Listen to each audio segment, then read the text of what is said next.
Yeah, with digital signatures, it's going to provide authenticity and non-repudiation, which basically means when you sign something, it proves that you are who you say you are, and you did actually send the email or the message. Again, with a lot of files, you can do digital signatures like on PDFs as well, and it proves that the person who sent it is the one who sent it. Okay, DSS, Digital Signature Standard, can be used through DSA, RSA, and ECDA, or ECDSA, which is going to be Elliptical Curve Cryptography DSA. The birthday attack is going to basically be a collision attack. It's where if you grab two random strings, you're far more likely to find a collision than if you pick a very specific string and then try to find the variables that will make a collision.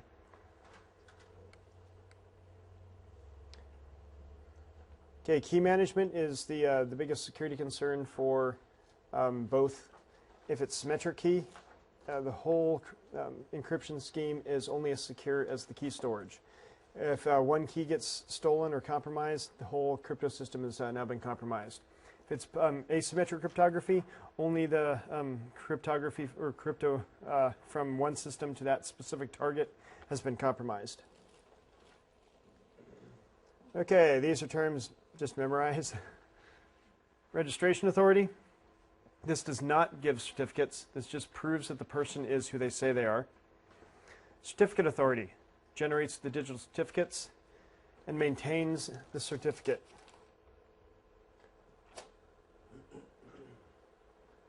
Certificate revocation list, CRL. Certificates can become revoked, and instances that become revoked is they've been stolen. The person knows it's been compromised. It's then pushed on the CRL. There's also a certificate directory. It's the storage or potentially even a keyring, keychain. Stego. This is the art of hiding data inside of another piece of data. This is not getting a, for example, PSD file and then having multiple layers of information within the same PSD file, because you're not altering the file and inserting or hiding data inside the file. What you're doing is you're just altering the file. You're not hiding data inside of it. The stego would be is you have a JPEG, and then you go to the least significant bit and basically hiding data within inside the code of the JPEG, not within the actual contents of the JPEG. Okay, there's link encryption. This is going to be the full frame encryption, so you're not going to see the source and destination IP or port. Then there's end-to-end encryption, which only the payload changes. So this would be kind of like steganography. Okay, PGP.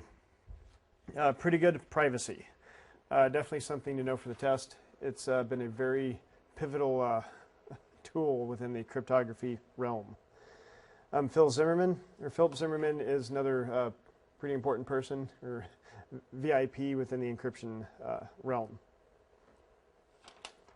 Know your SHTTP, which is secured HTTP.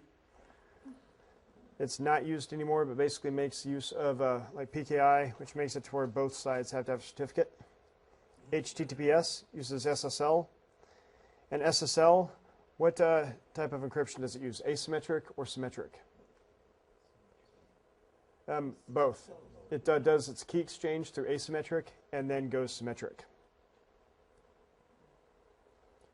Okay, something to memorize. SSL transport layer, and that's why. Pretty picture. SMIME allows you to do encryption, hashing digital signatures. It's a secure MIME, or email. SET, it's basically a defunct protocol, but it was developed by MasterCard and Visa to allow for more secure transactions. So definitely no SET.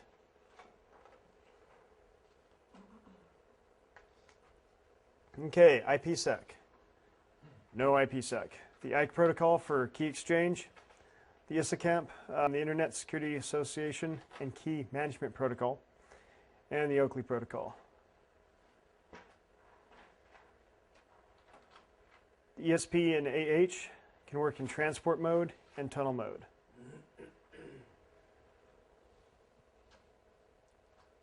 Know the different attacks.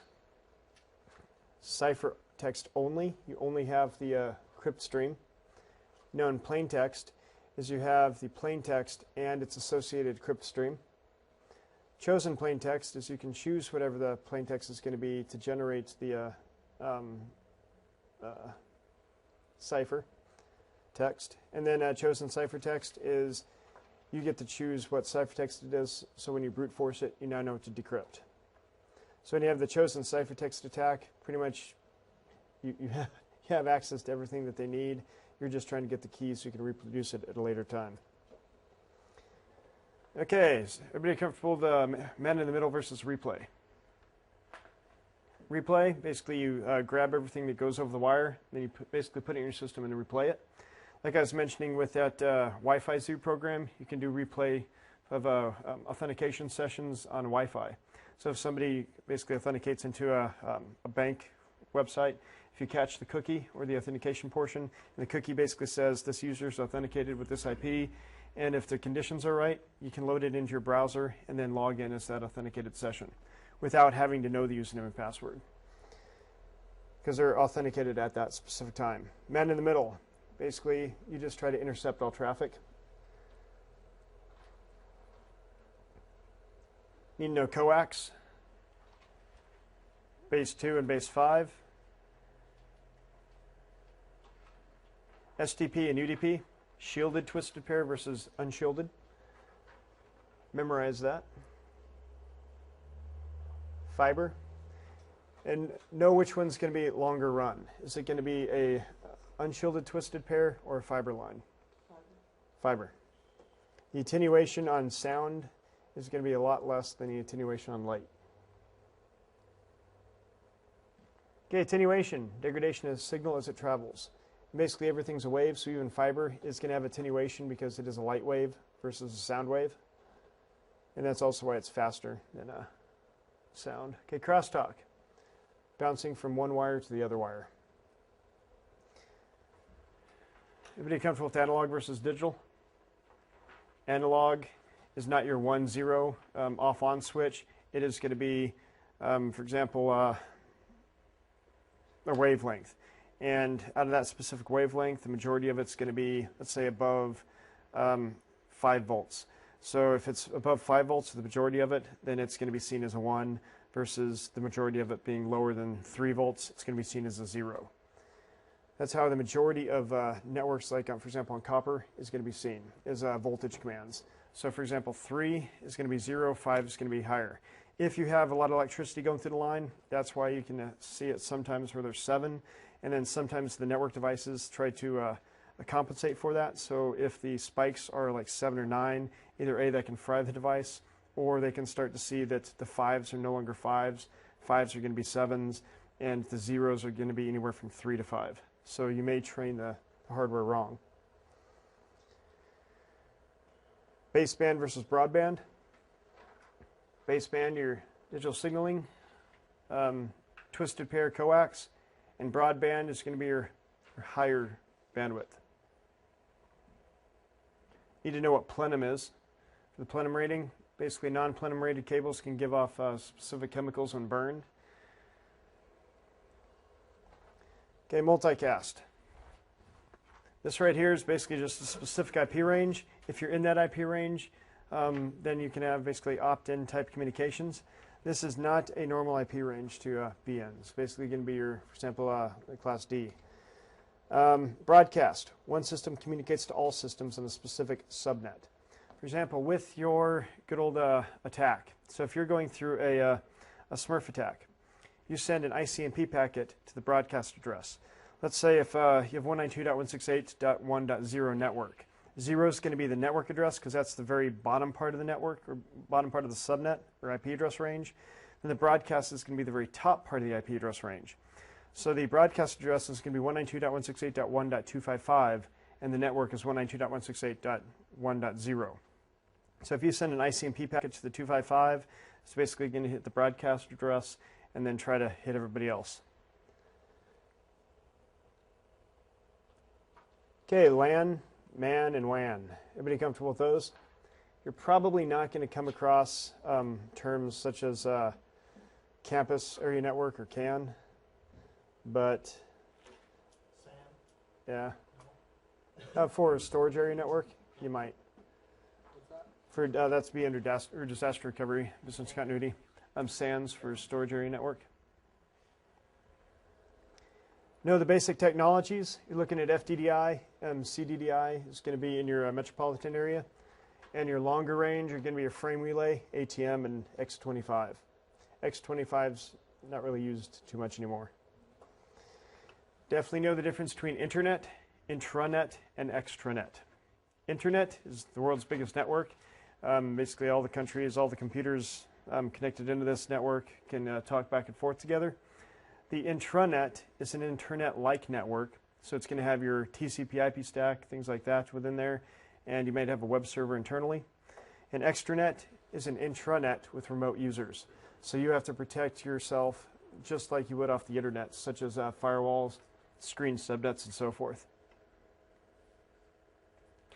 DMZ, basically a screen subnet, but the primary name is a description between the trusted network and the internet. So that's where you're going to have your email servers, your web servers. Usually do not want your database server in this area because that's going to be where you're going to have all your sensitive information. But a lot of people will have a screen subnet between the DMZ and their primary server, or potentially a screen subnet beside the DMZ with their data. Bus can either do linear or tree topology. Bus characteristics, basically if one part of the bus fails, then the rest of the bus will also fail. Ring. Sometimes you're going to see this in a lot of larger networks. Basically has it to where it's one ring, and usually a token is passed during that ring. And what ends up happening is the person who's talking grabs the token and says, "It's my turn." If a node fails, it can negatively affect the surrounding nodes. Star just comes down to your switch and your hub.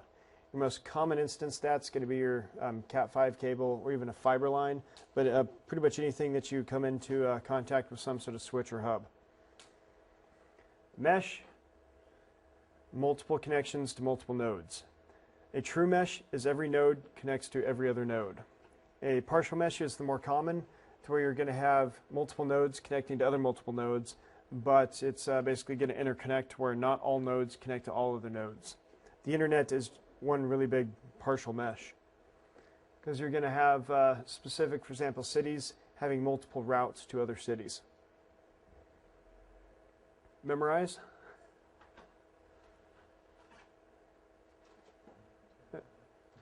And also memorize.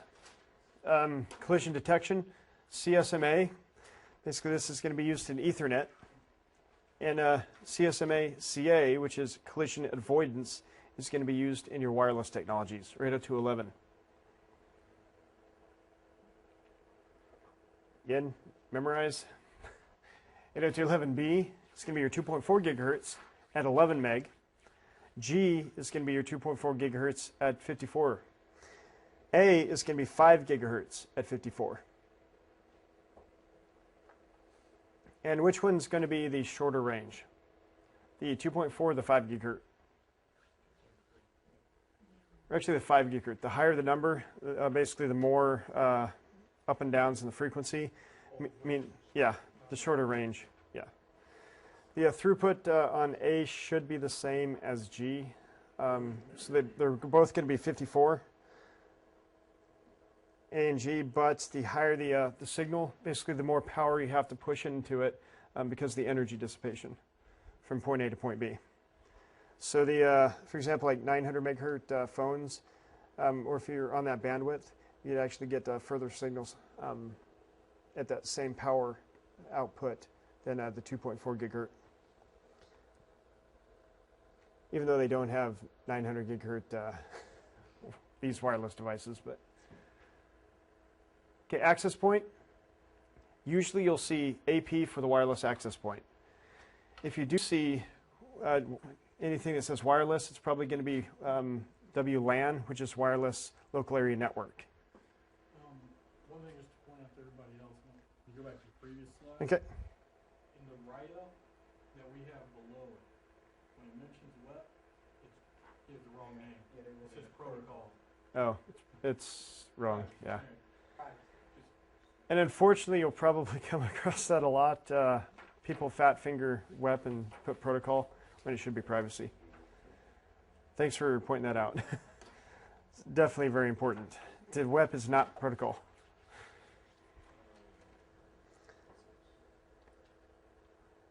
Okay, the WLAN. That's usually when you see the wireless LANs. If you do see WAP, that's usually going to be the wireless application protocol. Okay, WEP, wired equivalent privacy.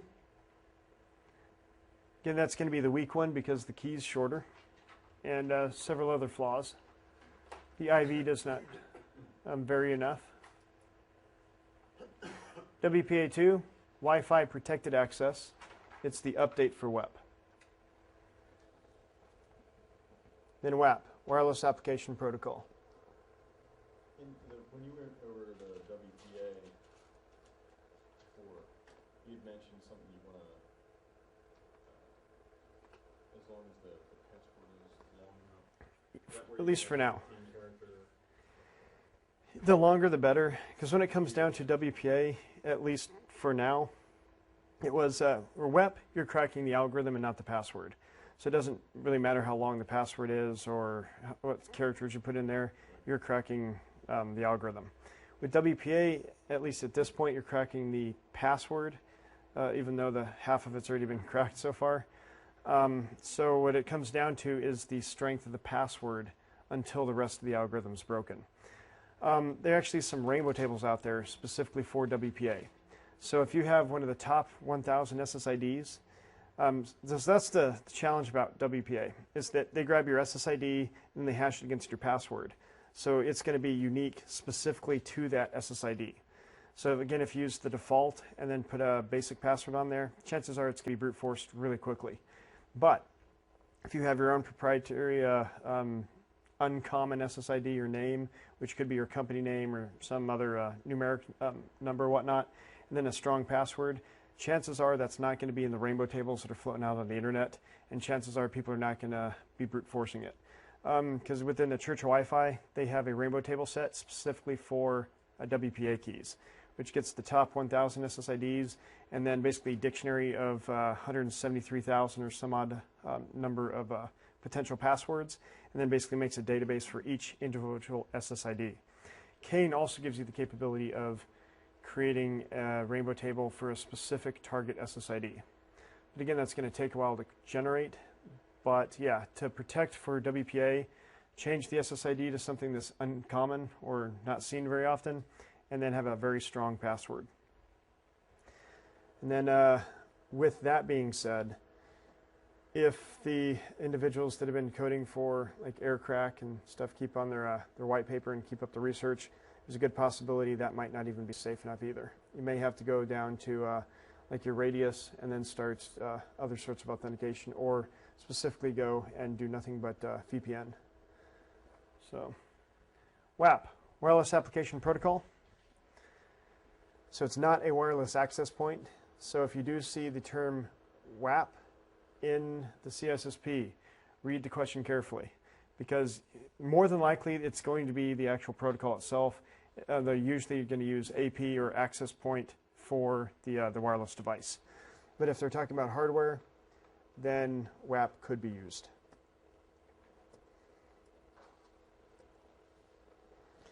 Okay, some of the tools to do war driving. You need to know what war driving is. Basically, it's the act of looking for wireless signal. Looking for SSIDs, MAC addresses, signal strength, and a lot of times GPS coordinates.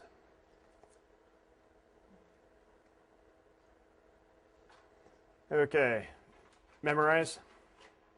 All people seem to need data processors, which is application presentation, session, transport network, data link, and physical layer. That's the OSI stack. And then the internet stack is going to be your application presentation session, which is your application stack. Then you have your transport, which is your host-to-host stack. Then you have your network, which is your internet stack. And then data link physical, which translates to your network access. Common port numbers, anything you've come across. For example, a less common one nowadays is your good old NNTP. How many people here know what port NNTP stands or is pushed on? Yeah, that's your good old news port. The 119. That's one that's not as common anymore as it used to be. You know IP addresses is 32-bit. MAC address is a 48-bit hardwired. The MAC address is associated directly with the hardware. ICMP, Internet Control Message Protocol, that's going to be at the same layer as IP. So you have IP, ICMP, and then the next layer up is going to be your TCP, UDP. It's good to know the types. Know what SNMP is, and it's going to be port 161 UDP, and trap messages are going to be on 162 UDP. This picture right here, the MIB. The MIB is basically the database that contains all of the OIDs, which are the records. Each individual record has its own corresponding number. So for example, a system ID, number of interfaces, routing table, manufacturer, each one of those is going to have its own specific number, which is a record or OID. So MIB is a relational database, and OID is going to be each record in that database. And that's part of the SNMP. SMTP, basically outgoing email. FTP, File Transfer Protocol, clear text. It listens on 21 by default, and then it drops down to port 20 by default for data transfers. Trivial FTP, it's going to be UDP, File Transfer Protocol. And of course, Telnet, which is clear text. Repeater. Repeater grabs the signal and then amplifies the signal. A switch is a multi-port repeater. So it grabs the signal and amplifies it on every single port. Bridge. Big thing to come across with this is filtering capability forwards frames based on MAC address. It does not forward collision data, and it forwards broadcast data. What's the difference? Between that and a router? Between collision and broadcast data. Broadcast data would be, for example, like when the subnet, or basically it tells people that this network is looking for these specific systems. Okay. With collision, it's going to be bouncing off each other. Okay, switch. Basically just a smart hub, but it's not going to broadcast everything on all ports. It only does it on a very specific port. But it also does amplify the signal. So you can use a switch as a smart repeater. Then VLAN. Basically makes virtual switches. So you can have one physical switch, and then you can have multiple VLANs on that physical switch. And what that's going to do is make a virtual sandbox for every port that's connected to that VLAN. So everybody on this VLAN, VLAN 1, can no longer talk to anybody else on any other VLAN. So you have to be within that virtual system. So basically makes it to where it minimizes on hardware, items like that. It can only be done on a switch. And then you have to have a router to transmit from one VLAN to a second VLAN. In reality, there's other ways of doing it, but for a switch, that's basically a test. That's what you need to know. It's the lowest level. Switch does VLANs, and then routers are able to transfer information from one to the other. Router characteristics. They do not use the MAC. They block broadcast and collision data. And then it works at the network layer, which is going to be your IP layer, not the MAC layer.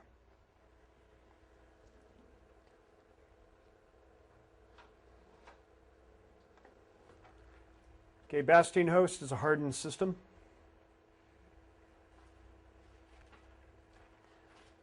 Firewall types. Generation 1 is basically your router with an ACL on it.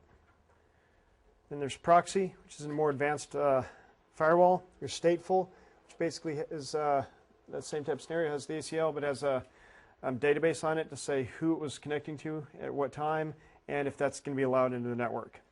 If it makes it to where you deny any going into the network, but somebody connects out, then that basically makes a pinhole within the network. That's a big issue with things like a go to my PC. A lot of people are trying to block that or ban those type of protocols, because what ends up happening is they use port 80. They go out to the internet, they log into a system out on the outside, and they do HTTP tunneling, and then it allows somebody from the outside to connect into that same service, log in, and because this system connected outbound, the traffic coming back in is now accepted in. So that's a lot of people are able to use services like GoToMyPC to bypass firewalls, proxies, and other type of security devices. So it basically makes it a big security risk. So internal employees would be installing GoToMyPC Yep. on their work computer, going home, And then doing work at home. or Yeah. whatever. Yeah. Yeah. Or giving it a competition or whatever. Yeah. So definitely a very valuable utility if you allow that type of connection. But if you don't, a very dangerous utility. Like in the last domain, we're going to get into like forensics and stuff. We're going to get into like traffic evaluation and stuff. A little bit. We'll touch on it. Because there's a lot of things that you specifically look for.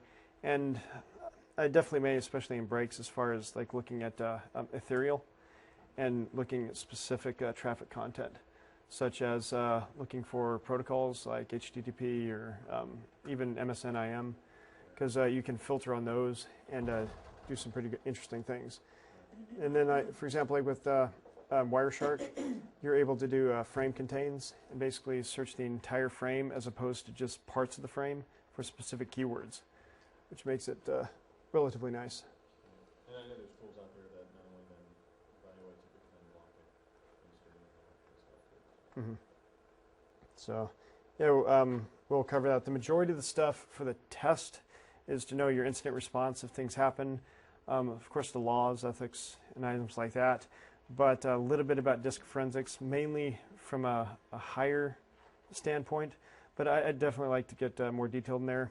One thing that you need to know, which I'll be pounding in everybody's head, is the chain of custody. The biggest thing for laws, ethics, investigation is, and especially real world, chain of custody documentation. Is if anything happens, it needs to be written down, why it happened, how it happened, whenever you get the device, once it's picked up, who picked it up, who transferred it from point A to point B, who put it into the evidence locker, whenever you're looking at it, who took it out of the evidence locker, time-stamped, and if that chain of custody is broken, then it could destroy the whole case, especially if the opposing lawyer's any good. Okay. Placement. Definitely want it probably 2 for a DMZ.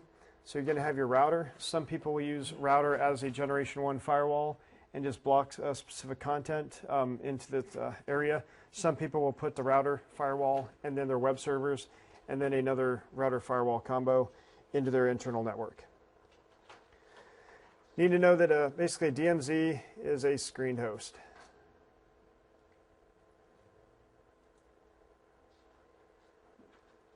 Or a screened subnet, sorry. Okay. Now the different dial-up protocols and authentication protocols. The SLIP versus PPP. The SLIP is the older version. PPP is the replacement. PPP can use PAP, CHAP, and EAP. And then also Cisco has their lightweight EAP protocol called LEAP.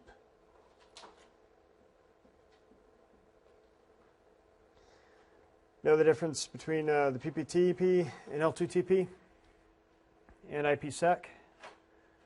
This is an encapsulation protocol. The L2TP does require IPsec for security. And when you have these type of VPNs, you're basically going to have full port access, because once you connect to the VPN, now you are now part of that network. But if you have an SSL VPN, it's only going to be port to port. And if you can have the split tunneling, if you have split tunneling, then you are part of that network and still part of your own network. If you don't, then it basically kicks you off that network and then pushes you to the other network, which is going to be the more secure route to go. I know a lot of VPN clients no longer allow you to do split tunneling, mainly because of security concerns. Because, of course, the users want split tunneling, but the business doesn't. Okay, DNS. It's going to be port 53. UDP for small queries. For large queries and zone transfers, it's going to be TCP 53. And basically, what it contains is your host name to IP address translation. NAT. You basically have a public IP address and a private IP address range, which technically the private IP addresses could be routable IPs, but it's basically you're trying to make it to where those IP addresses are being protected by one device. And it's the NAT, or a NAT device is kind of like a firewall / router. It makes it to where if you have something in that aspect where only one IP address is showing on the internet, if somebody's trying to attack your entire class C that's being protected by that NAT, they won't be able to get to it unless the NAT device has routing capability. However, I have seen a lot of scenarios, this happens all the time, where a bunch of gamers will, of course, get their systems taken over because a specific game has multiple ports that have to be either pinholed or port forwarded to the specific gaming system to be able to allow connections coming in or out. So instead of going through and doing the research to find out what ports need to be open, a lot of times what they'll do is they'll put the gaming system as quote-unquote the DMZ. So they'll do all ports going to that outside IP address and forward to the inside IP address, which basically means that that system is just like sitting out on the internet unprotected. So that's definitely, if you can avoid it, not a good thing to do. Okay, fiber and SONET. You need to know FDDI is going to be your fiber. CDDI is going to be your basically your copper. You can have dual rings or 2 rings for fault tolerance. This right here you need to know as well. Fiber is going to be longer, so there's going to be less attenuation with light than there will be with sound, electricity.